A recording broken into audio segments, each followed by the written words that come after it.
medieval India. India was wealthy and peaceful. By the end of the 7th century AD, the wealth of India began to attract the conquerors of Central Asia. Mahmud of Ghazni was the king of Ghazni in Afghanistan. He attacked the kingdoms of North India from around 998 AD till about 1019 AD. It is believed that he raided India 17 times, mostly Punjab and the northern plains. Some historians believe that he even attacked and looted the Somnath temple in Gujarat. He was not very interested in establishing control over the Indian kingdoms. He just wanted to loot their wealth. Many years later, Muhammad of Ghur trained his eyes towards India. Ghur was a small kingdom in Afghanistan. He had conquered Ghazni after Mahmud of Ghazni's death. Emboldened with a larger army, he led several expeditions into India.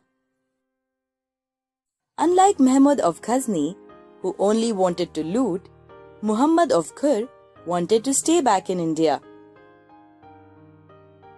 In 1192, he defeated Prithviraj Chauhan's army and established a kingdom in India.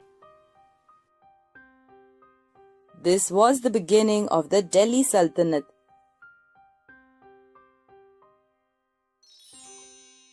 (1206 AD).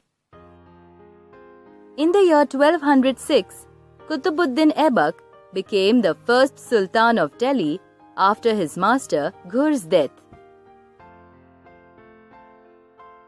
He had worked as a slave for Muhammad of Ghur, but because of his talent, he rose to become the military commander.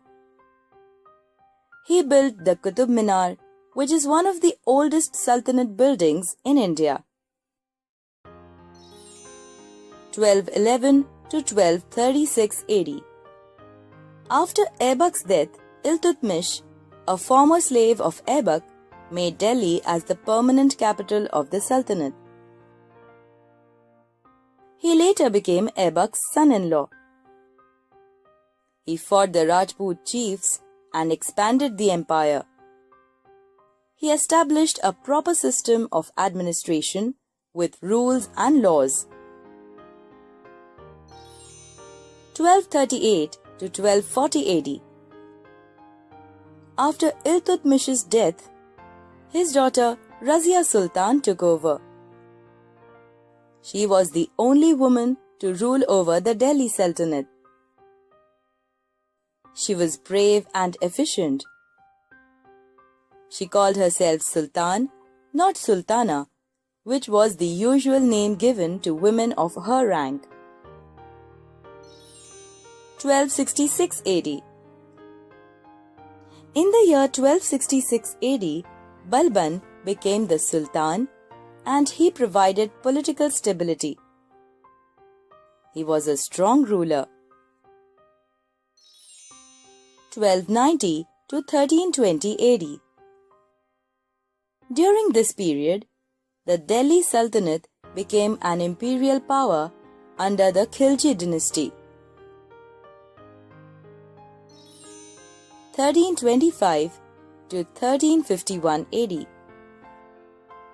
A Turk, Muhammad bin Tughlaq, established the Tughlaq dynasty during this period.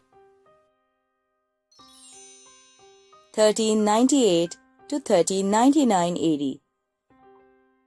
Between this period, a Turk, Timur, attacked and looted Delhi itself. 1414 to 1526 AD. During this period, the Sayyid dynasty and the Lodi dynasty ruled from Delhi. 1526 AD. During this year, in the first battle of Panipat, the Mughal ruler Babur destroyed the Delhi Sultanate and established the Mughal Empire in India. 1540 AD.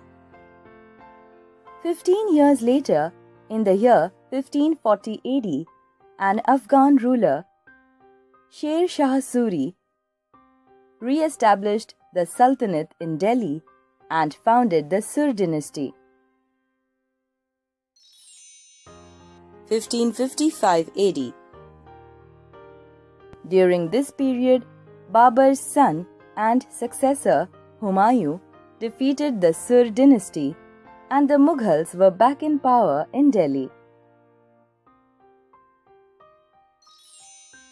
1556 AD. A year later, Humayun died and his son Akbar took over the reins. He is regarded as one of the greatest rulers of India. The Delhi Sultanate had finally merged in the Mughal Empire. 1600 AD. Around this time, the East India Company was established in India with its headquarters in London, England. 1605 AD.